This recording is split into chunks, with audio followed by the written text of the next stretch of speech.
అలాగే తదుపరి రాశి గురించి వివరించండి. తదుపరి సింహరాశి.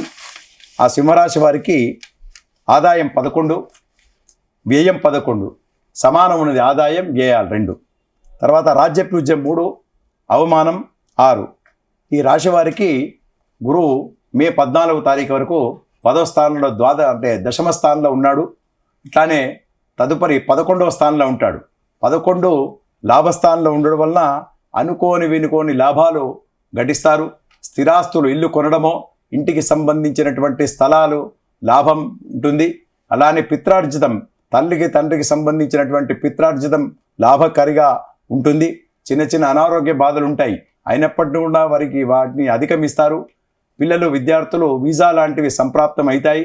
కొంచెం ప్రయత్నం చేయండి, తప్పకుండా విదేశాలలో మీకు మంచి సీట్లు, ఉన్నతమైనటువంటి స్థానాన్ని పొందేటట్టుగా ఈ సంవత్సరం గోచరమవుతున్నాయి.